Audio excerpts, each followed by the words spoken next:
তাহলে গতদিন তোমাদের আমি সেট নাম্বার 5 করিয়েছিলাম, আজকে হচ্ছে সেট নাম্বার 6। এখানে হচ্ছে বিভিন্ন সংখ্যার ক্রমিক সংখ্যা, যুগ্ম সংখ্যা, অযুগ্ম সংখ্যা। আজকে মূলত 3টে টাইপ নিব। কটা টাইপ করাবো আজকে? 3টে টাইপ করব। তাহলে প্রথম টাইপ 1 লেখো। টাইপ 1 ক্রমিক স্বাভাবিক সংখ্যার সমষ্টি। ক্রমিক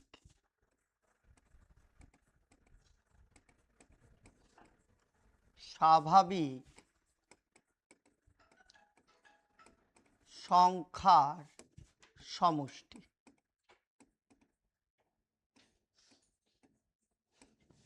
ক্রমিক কথার অর্থ কি? সিরিয়াল। ক্রমিক কথার অর্থ সিরিয়াল, 1 2 3 4 5। স্বাভাবিক বলতে কি?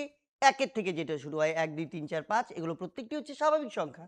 আমরা সংখ্যা তত্ত্বের প্রথম ক্লাসে করেছি, তাই না? তাহলে ক্রমিক স্বাভাবিক সংখ্যার সমষ্টির উপরে আমরা করব। তাহলে এর ফর্মুলাটা হচ্ছে, তাহলে আমরা ফর্মুলাটা নিব n সংখ্যক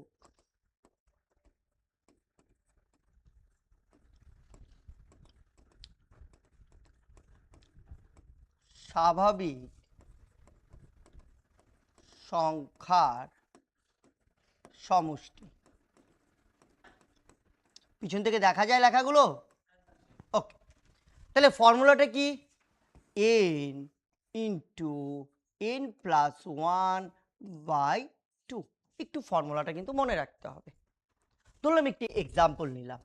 এক্সাম্পল নিয়ে নিলাম 1 থেকে 30 পর্যন্ত সমস্ত স্বাভাবিক সংখ্যার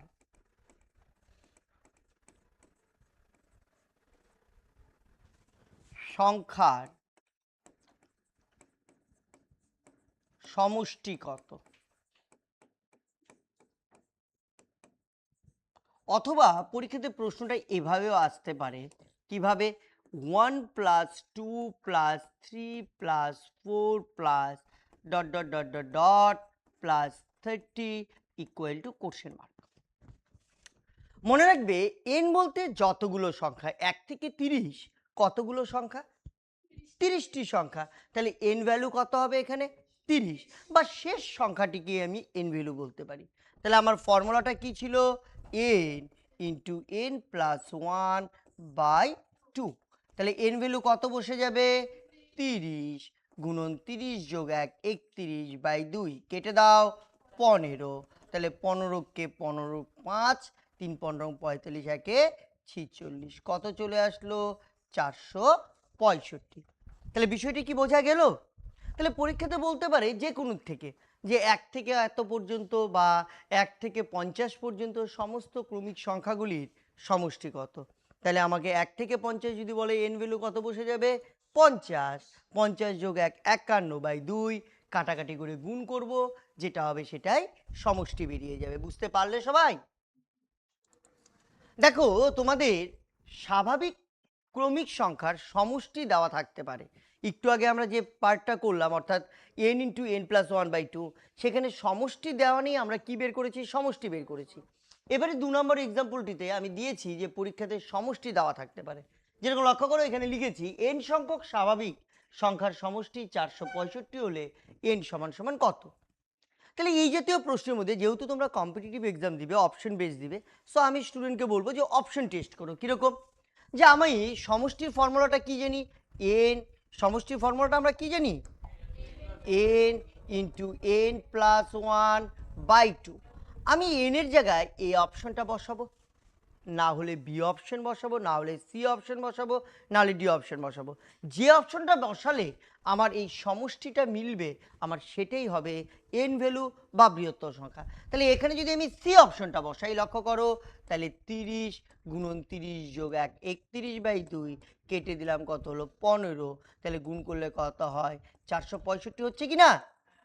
465 হচ্ছে না? তার মানে এন ভ্যালু হচ্ছে 465, বৃহত্তম সংখ্যা 465। আর তুমি যদি এটাকে অঙ্ক করে করতে যাও তাহলে কিন্তু একটু কঠিন হয়ে যায়, কারণ অঙ্ক করলে আমার ফর্মুলাটা n into n plus 1 by two equal to সমষ্টি 465। এখন তোমাকে মিডিল টার্ম করতে হবে, তাহলে এখানে কি চলে আসলো, এন স্কোয়ার প্লাস ওয়ান, হ্যাঁ, ইকুয়াল টু 5 দুগুণ 10 8 গুণ 6 দুগুণ 12 একে 13 3 4 দুগুণ 8 একে 9, তাহলে এন স্কোয়ার প্লাস প্লাস কত হয়ে যাবে এন মাইনাস 930 ইকুয়াল টু 0। এবার আমাকে চিন্তা করতে হবে 930 কোন কোন পরপর সংখ্যাকে গুণ করলে হয়, 30 এবং 31, অর্থাৎ মিডিল টার্ম জানতে হবে।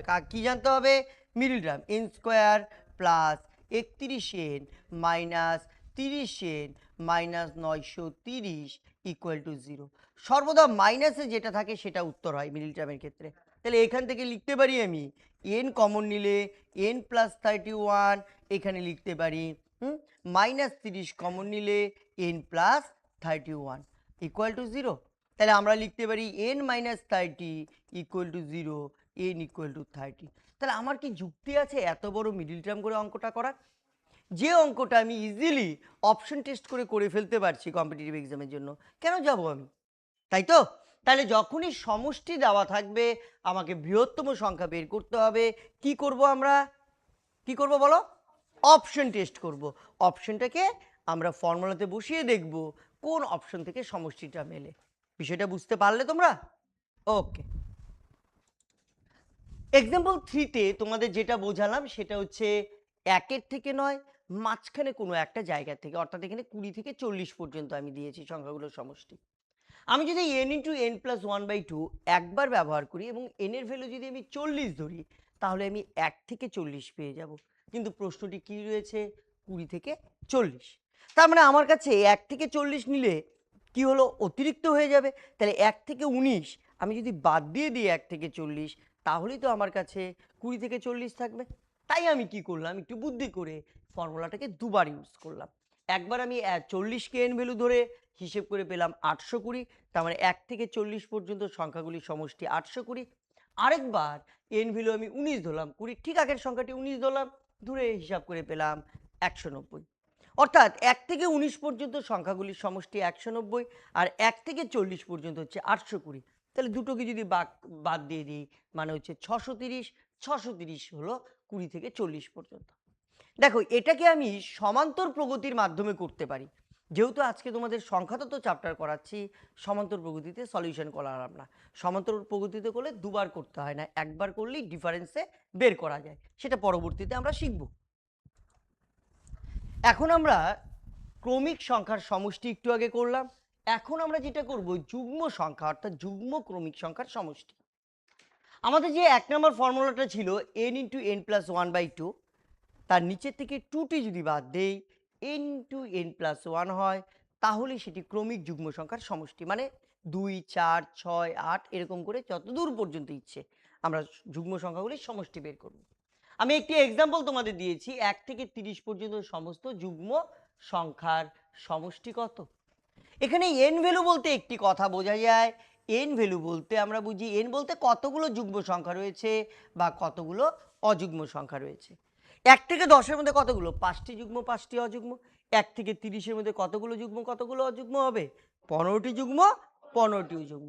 তাহলে আমার কত এন ভ্যালুটা কিভাবে বের করলাম, এন ভ্যালুটা কিভাবে বের করলাম, যে 30/2, শেষ যুগ্ম সংখ্যা কত, 30/2, তাহলে 15টি। এবার ফর্মুলার মধ্যে বসিয়ে দিলাম, তাহলে এন ভ্যালু কত হবে, 15 গুণন 15 যোগ 1 16, গুণ করে দিলাম, যা হবে সেটি অ্যান্সার।